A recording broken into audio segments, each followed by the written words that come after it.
Bismillahirrahmanirrahim. Qala al-musannifu rahimahullah, nafa'ana bihi wa bi ulumihi wa bi asrarihi fid dharaini amin. Ya mujibas sa'ilin, rabbi israh li sadri wa yassir li amri wa hlul 'uqdatam min lisani yafqahu qawli. Saya ini berarti baikon barang kait sadar nok Fathul Mu'in iku sangat lengkap, komplikated tapi angel. Sangat sulit, baik ketarkibane dan susunannya itu sangat sulit. Kalian bisa membayangkan seseorang seperti Yai Munif hafal di luar kepala Fathul Mu'in. Di luar kepala maca kitab begini, ambil tulisan jempol, ambil maca terus, gak ada nolak kitab. Luar biasa itu. Yai Munif itu. Anaknya sapa? Yai Jazuli. Mulane gak heran aku kepingin koyok Yai Jazuli. Bismillahirrahmanirrahim. Allah ya Rabbi ya Karim. Wa afta lan aweh fatwa sapa ba'duhum setengah fuqaha fi mushafin ing dalam masalah mushaf, artinya Quran, sing tanat jasa kang kena najis apa se mushaf bi ghairi makfuin kelawan tanpa den sepuro anhu saking najis utawa apa anhu saking najis biwujubi ghuslihi kelawan wajibe masuh ing mushaf. Wa in ada lan senajan to nekake apa se ghuslihi iku ila talafihi maring rusake mushaf. Nah, sekarang ada fatwa lagi dari Ibnu Hajar. Dari syekh kita ini membuat fatwa tentang Al-Quran yang terkena najis, yang mana najisnya itu yang gak diampuni. Beda kalau kena Quran, kena najis yang bisa diampuni, seperti Quran kena darah nyamuk, itu kan bisa diampuni. Nah ini Quran yang atau mushaf yang terkena najis yang gak bisa diampuni, yang memang harus dibasuh. Nah, apakah harus dibasuh? Iya. Walaupun kita tahu dengan adanya basuhan itu akan merusak Quran. Tahu kalau rusak, tapi nggak apa-apa. Lebih baik menghilangkan najisnya ya daripada kita membiarkan ada najis yang nempel di Al-Quran. Lebih baik kita sucikan oleh barokah Quran, walaupun setelah kita basuh itu bedah kabeh, suwek kabeh atau apalah, nyunyut ibaratnya niku. Walaupun Qurannya itu milik anak yatim. Mulanya nang kene iki Allah ya Rabbi ya Karim wa in kana lan senajan to ana apa se mushaf iku liyatimin kaduwe anak yatim. Padahal kita tahu kalau menggunakan atau memakai tanpa izin anak yatim maka dosa besar. Nah, tapi ini menyelamatkan Al-Quran, nggak apa-apa. Paham ya? Nggak apa-apa. Kalau anak yatimnya tadi punya wali, punya orang tua yang merawat, apakah kamu wajib basuh? Enggak. Yang kewajiban adalah walinya. Paham maksudnya? Orang tuanya bilangi aja, ini lho Pak, anaknya sampean, anak yatim berarti gak duwe bapak kan, mungkin iku mbae utawa ya apa. Ini kalau butuh sampean Qur'ane wis kena apa? Kena uyu ini. Atau terkena najis yang enggak diampuni. Maka sebagai walinya itu harus punya inisiatif untuk membasuh Quran itu. Kala ngendika sapa syekhuna syekh kita, wa yata'ayyanu lan dadi tertentu apa farduhu wajibe ghuslihi. Untuk membasuh Al-Quran itu gak serta-merta kena najis langsung disiram banyu, enggak seperti itu. Makanya di sini dijelaskan fima in dalam perkara idza massat ari kalane ngeneki apa an najasatu najis sayan ing suwi-wiji minal Qur'ani saking Quran. Bi khilafi ma berbeda kelawan masalah idza kanat ari kalane ana apa se najasa iku fi nakhwil jildi ing dalam sepadane kulite mushaf awil khawasi utawa pinggirane mushaf. Nah, yang harus dibasuh itu jika Al-Quran bagian tengahnya, bagian tulisannya itu yang kena najis. Entah dikencingi atau kena najis yang nggak diampuni. Tapi kalau cuma kayak kitab ini, cuma pinggirannya yang najis, kena najis itu pinggirannya, atau sama sampulnya ini, maka nggak wajib dibasuh. Karena ini dihilangkan najisnya bisa. Ini juga digosok pakai kain ya iso. Tapi kalau tulisannya nggak bisa kan? Ya harus dibasuh itu tadi. Far'un utawi iki iku onok cawangan suci.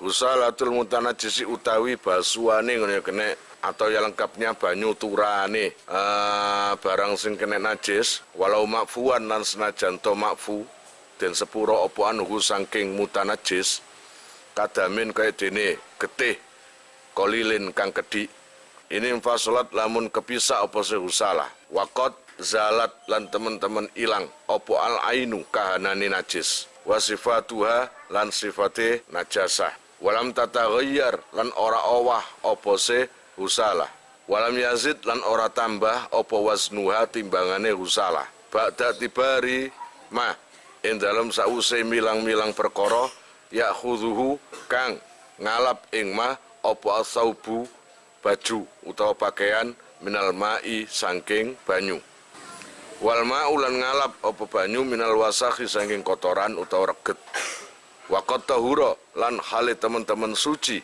opo al mahallu panggonane iki khabare wado mari teko husalatul mutanajjis ndukut dhewe farun iku tahiratun suci nah teko kene iku tahiratun suci air yang dipakai untuk membasuh sesuatu yang terkena najis, yang najis tadi walaupun diampuni, seperti kena darah tapi sedikit.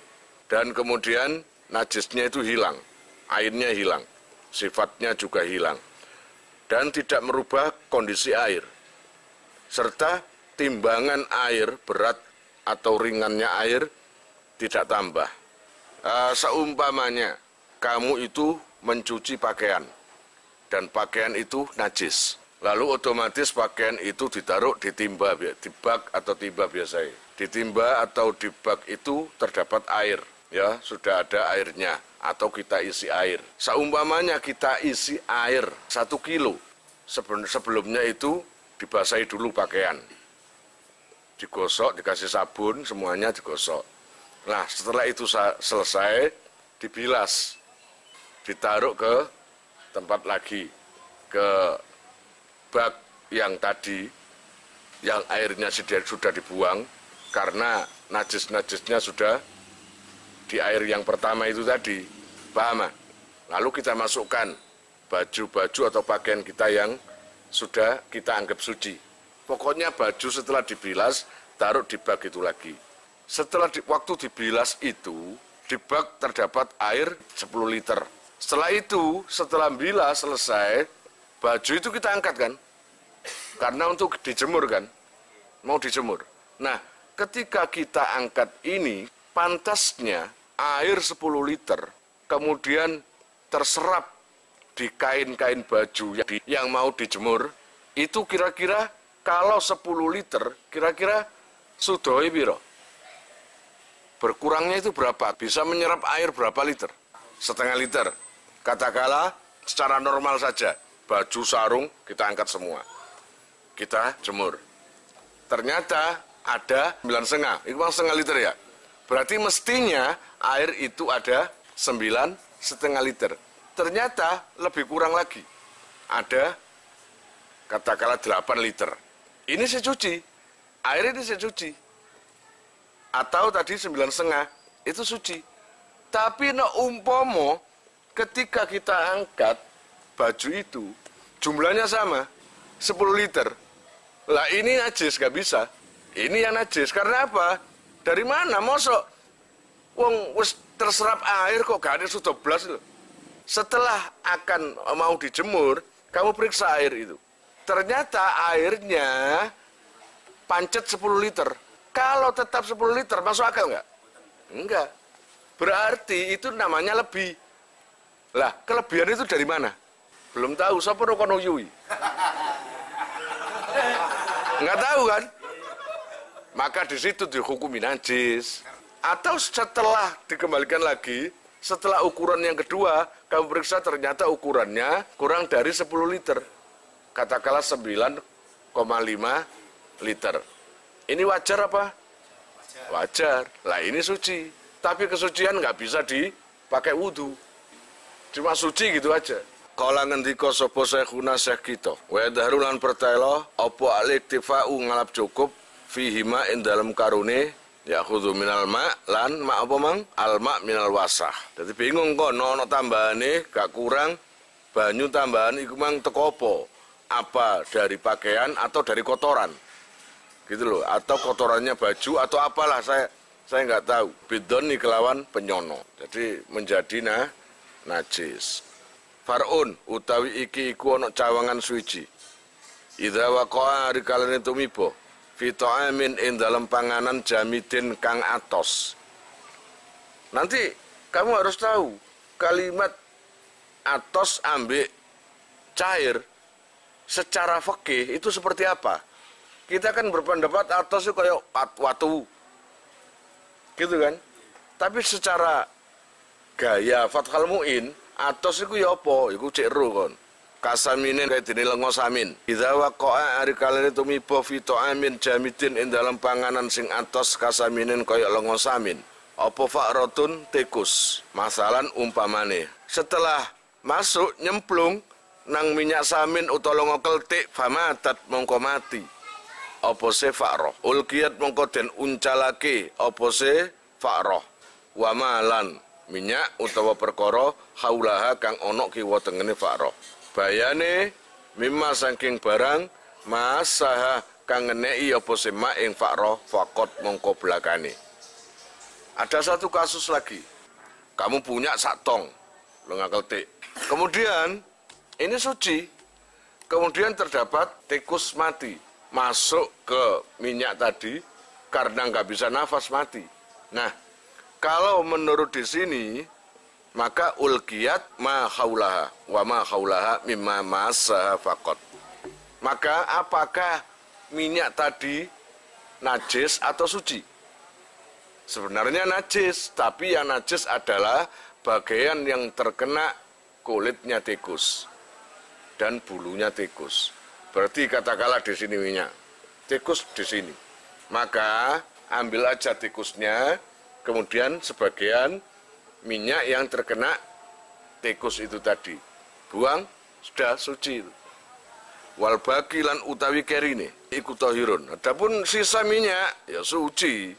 Wal jamidu lan utawi perkara sing atos waladzi yaiku perkara idza ghurifa ari kalene jen ceduk apa minhu saking alladzi la yataradu ora bali apa alladzi ala kurbin ing atase zaman sing parek. Kalau seumpamanya ada sesuatu, kalau kita ambil sebagian, lah maka cekungan bekas pengambilan tadi tidak kembali secara sabaku waktu dekat, maka itu jamid namanya. Katakanlah mentega itu kamu ambil lewat sendok, berarti bekas ambilan kan cekung. Ketika sendoknya kamu jauhkan, cekungan bekas diambil sendok tadi kembali nggak? Kembali rata apa enggak? Lah itu jamid namanya. Tapi kalau habis gini, tiba-tiba rata lagi. Ini maek jenengnya namanya. Cuma itu bedanya. Jadi jangan berpikiran jamid adalah seperti batu, itu bukan seperti itu. Ukurannya ketika kita ambil, cekungannya bekas ambilan tadi masih terdapat cekungan. Tapi nanti lama-lama kembali lagi gak masalah, pokoknya itu kan lama. Kalau waktu dekat kok masih mencekung itu tadi, itu berarti jamid. Allah ya Rabbi ya Karim, bismillahirrahmanirrahim. Far'un utawi iki iku onok cawangan suci. Idza tanajjasa ari kalane kena najis utawa dadi najis. Apa maul bi'ri banyu sumur, al-qalilu ngono. Atof nang maun duduk al-bi'ri al-qalilu kang kedik bimulaqati najasin sebab ketemuan ambik najis. Nangoten lam yadhur mongko ora suci apa se maul bi'ri bin naskhi kelawan den kuras.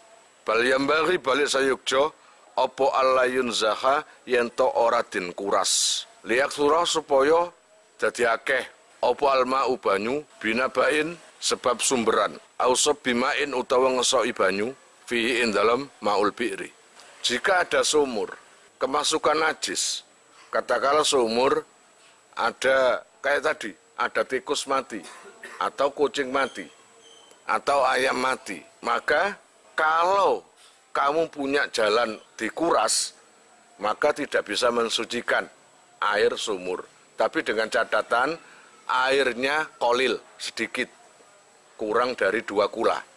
Jadi sumur itu sat, sumurnya sat, airnya cuma kurang 2 kula, kemasukan najis. Maka dengan cara mengurasnya itu tidak jalan keluar, karena najisnya masih tetap. Jalan keluarnya itu apa?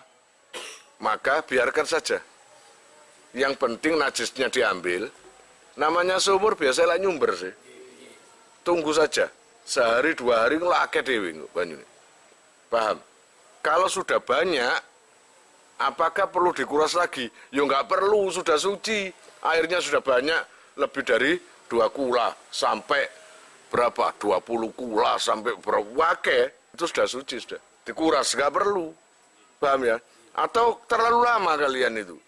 Ketika najisnya dibiarkan atau sudah diambil, najisnya sudah diambil, kemudian sumberannya nggak nyumber.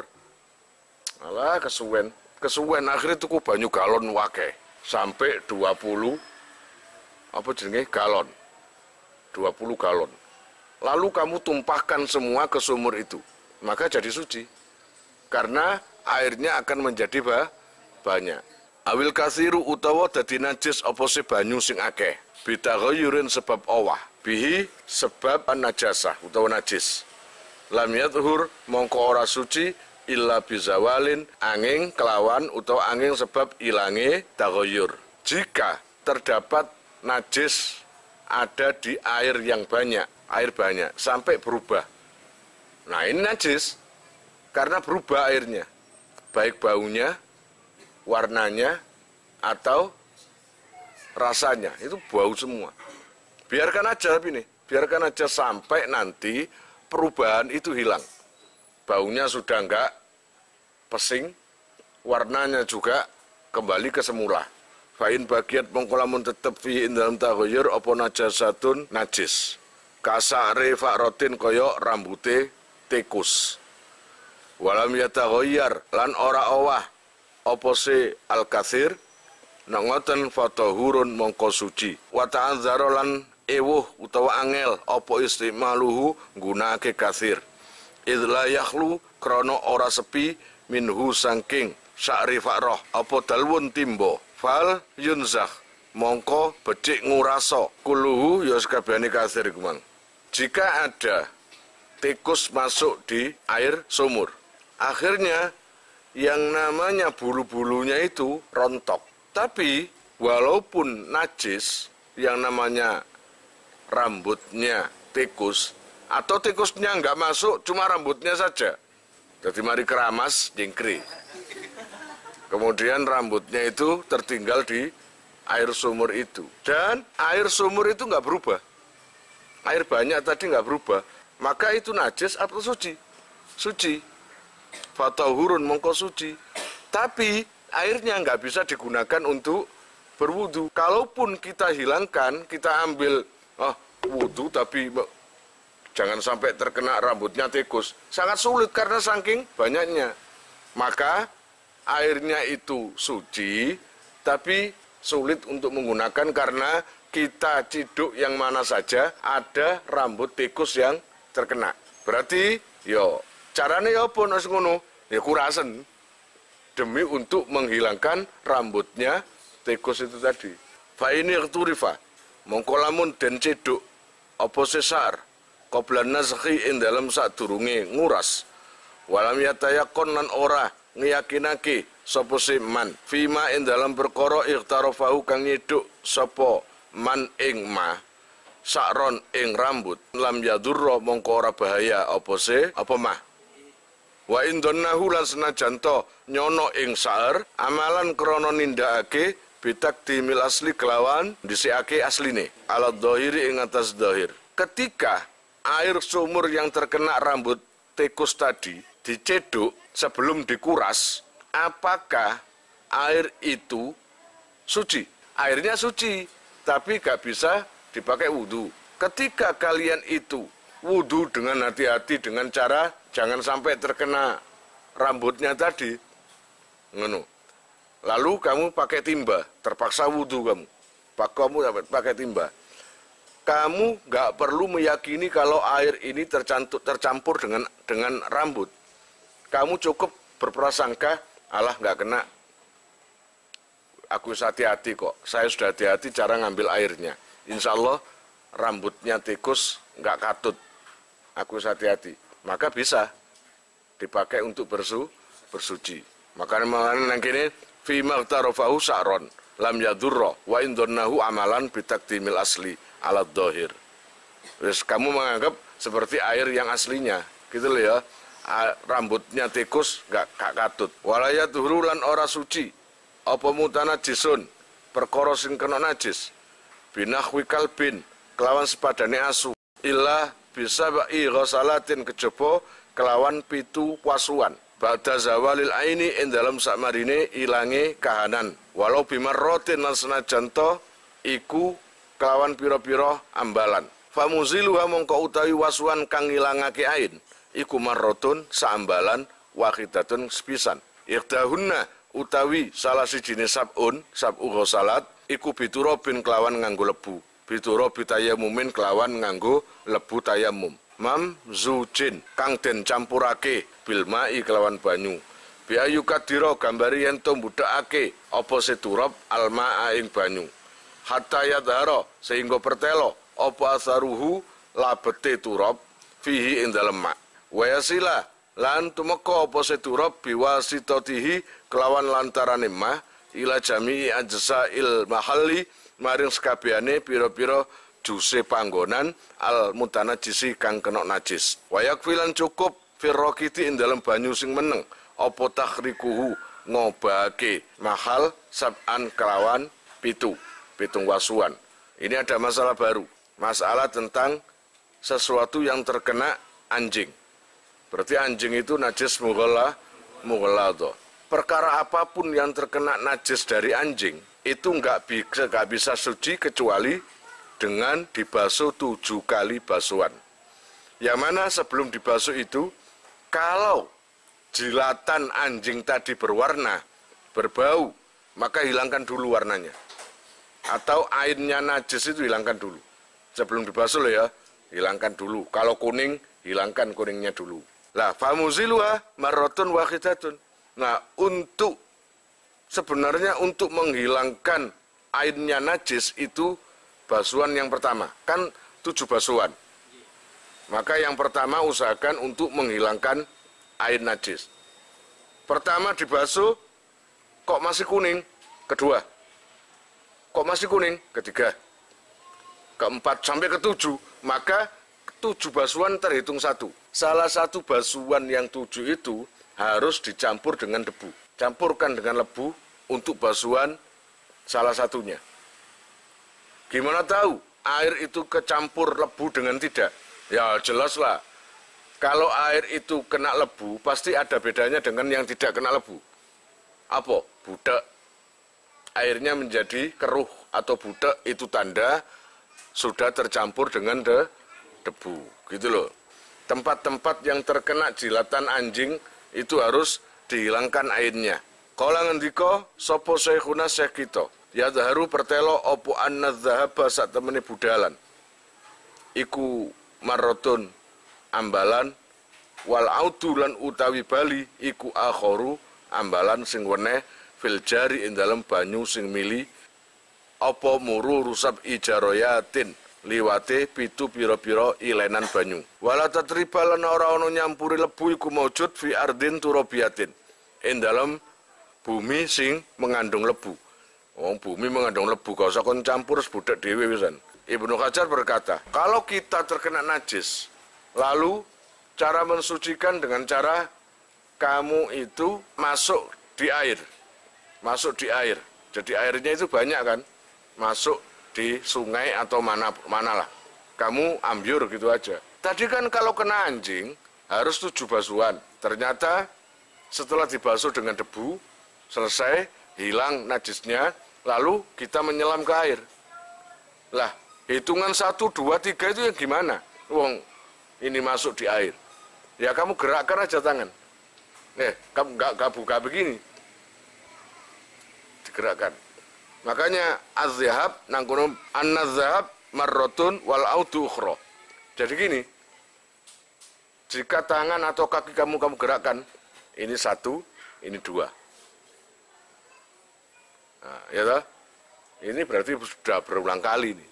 Kamu gerakkan saja, maka itu sama dengan membasuh 1 anggota. Iku gantine tadi ngosok, gitu loh. Faraun, wallahu a'lam bishawab.